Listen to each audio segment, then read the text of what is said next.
উনি নবী হয়েছেন কত বছর বয়সে? 40 বছর বয়সে। তাহলে 40 বছর বয়স মানে তো জীবনের মূল টাইমটা প্রায়। তো এই 40 বছর পর্যন্ত উনি নিজে তো নবী ছিলেন না, উনি নবী হয়েছেন তারপরে। সাল্লাল্লাহু আলাইহি সাল্লামকে 40 বছর পরে নবী বানানো হয়েছে। এর আগে নাকি নবী করিম সাল্লাল্লাহু আলাইহি সাল্লাম জানতেনই না যে তিনি নবী হবেন। নাউজুবিল্লাহ বলবেন না। এমনকি ওনারা তাফসীর লিখেছে ওয়াজাদাকা দাল্লান ফাহাদা, নবী পথভ্রষ্ট ছিল, আল্লাহ নবীকে পথ দেখিয়েছে। নাউজুবিল্লাহ কইবেন না। নবী কি পথভ্রষ্ট ছিল? তাহলে এই কোরআনের এই আয়াতের ব্যাখ্যায় তারা লিখলো নবী পথভ্রষ্ট ছিল, আল্লাহ নবীকে পথ দেখিয়েছে। আর সেখানে গিয়ে লিখলো যে 40 বছরের একদিন আগেও নবী জানতো না যে তিনি নবী। নাউজুবিল্লাহ বলেন না। এখন আবার দলিল কি দিল? দলিল দিয়েছে হাদিস শরীফ থেকে, কোরআনের আয়াতও দিল, হাদিসও দিল। এখন আপনি যাবেন কোথায়? আমাদের মানুষগুলো, ছেলেগুলো যাবে কোথায়? একদিকে কোরআনের আয়াত দিল ওয়াজাদাকা দাল্লান ফাহাদা, আর একদিকে হাদিস শরীফ দিল যে নবীজি 40 বছর বয়সে নবুয়ত পাইছে, আর নবুয়ত পাওয়ার আগে তো তিনি সাধারণ মানুষই ছিল। নাউজুবিল্লাহ বলেন। নবী করিম সাল্লাল্লাহু আলাইহি সাল্লামের 40 বছর বয়সে নবুয়ত প্রকাশ হয়েছে। প্রকাশ হওয়া আর পাওয়া এক জিনিস না। ইমাম মাহাদি পৃথিবীতে আসবেন, ইমাম মাহাদির প্রকাশ হবে 40 বছর বয়সে। কত বছর বয়সে? তাহলে জন্ম থেকে 40 বছর পর্যন্ত কি তিনি ইমাম মাহাদি থাকবে না? ইমাম মাহাদি থাকবেন না তিনি? না 40 বছর বয়সে একজন হুট করে নামায় বলবো যে আমি ইমাম মাহাদি। তো এতদিন পর্যন্ত কি তিনি ইমাম মাহাদি ছিল না? ছিল, কিন্তু 40 বয়সে তার প্রকাশ হয়েছে। তো নবী করিম সাল্লাল্লাহু আলাইহি সাল্লাম নবী ছিলেন সৃষ্টির শুরু থেকে, কিন্তু প্রকাশিত হয়েছে 40 বছর বয়সে। এটাকে যদি আপনি এভাবে বলেন যে নবীজি 40 বছরের একদিন আগেও, এক সময়, 1 মিনিট আগেও জানতেন না যে তিনি নবী, এটা প্রকৃত মুসলমানের কথা নয়, বরঞ্চ মুনাফিকের কথা হতে পারে। ঠিক না? দলিল নেন আপনি, কোরআন থেকে দিয়েছে, আমরাও কোরআন থেকে দেই। কোরআনুল কারীমের মধ্যে আল্লাহ রাব্বুল আলামিন বলেন, কুল ইন্নাস সালাতি ওয়া নুসুখি ওয়া মাহইয়ায়া ওয়া মামাতি লিল্লাহি রাব্বিল আলামিন লা শারীকা লাহু ওয়া বিযালিকা উমিরতু ওয়া আনা আউয়ালু মিনাল মুসলিমিন।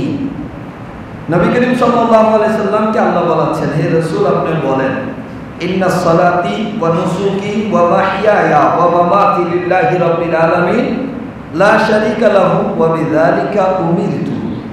এখানে আমরা বুঝেছি নিশ্চয়ই আপনার, আমার সালাত, আমার ইবাদত, আমার কুরবানি, আমার সব কিছু, আমার জন্ম, আমার মৃত্যু সব আপনি আল্লাহর জন্য, আপনার সাথে কারো কোনো শরীক হয় না। শেষ কথাটার দিকে গেলে আমার মূল উদ্দেশ্য, ওয়া আনা আমি আউয়ালুল মুসলিমিন, মুসলমানদের মধ্যে প্রথম মুসলমান। সুবহানাল্লাহ। আচ্ছা, প্রথম মানুষকে, প্রথম মানবীয় সুরতে যিনি এসেছেন তিনি হলেন আদম আলাইহিস সালাম। তা আদম আলাইহিস সালাম কি হিন্দু ছিল, বৌদ্ধ ছিল, খ্রিস্টান ছিল?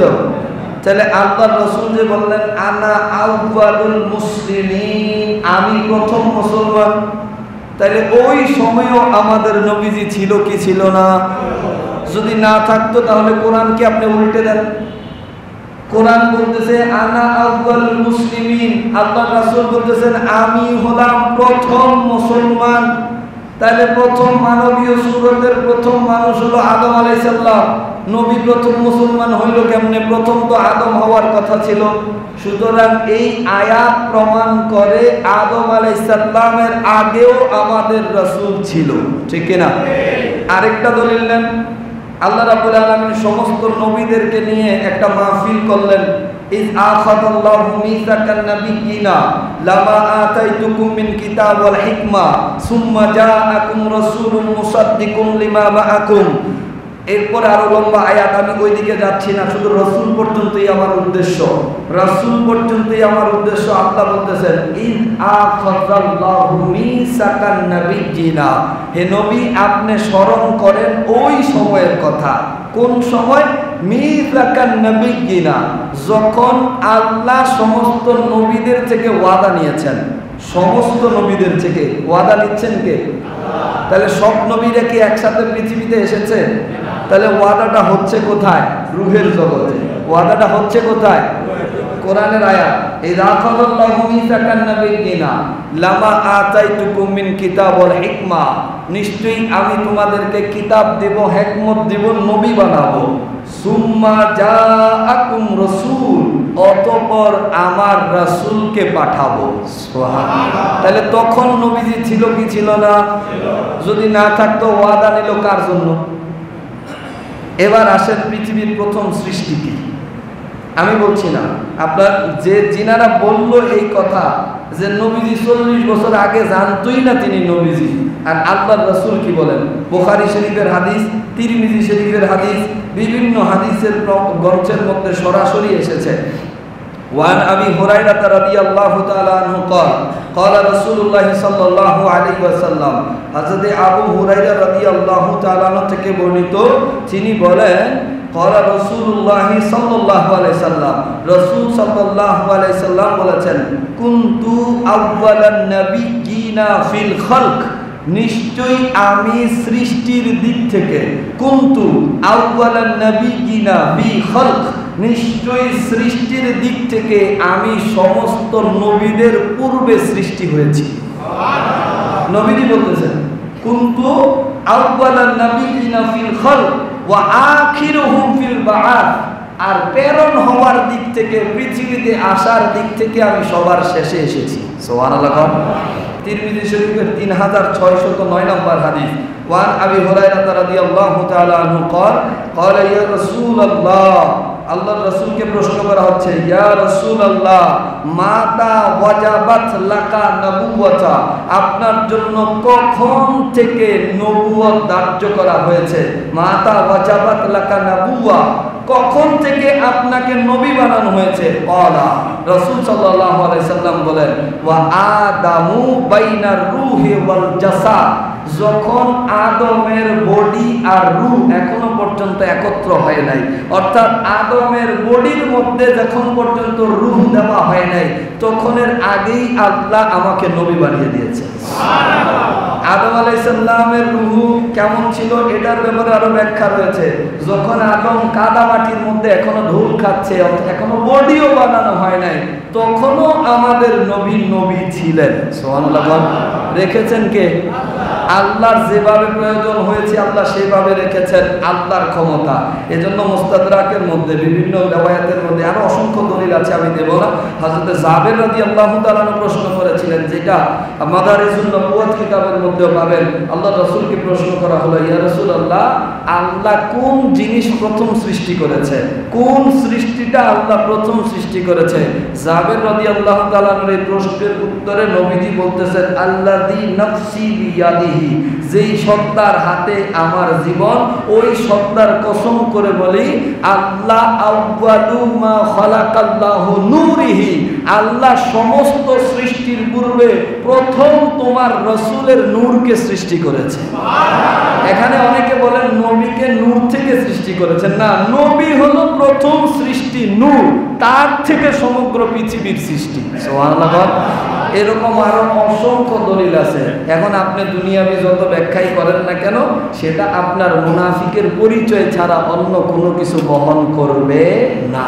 নবী করিম সাল্লাল্লাহু আলাইহি সাল্লামের বয়স সম্পর্কে আলোচনা শেষ করে দিচ্ছি।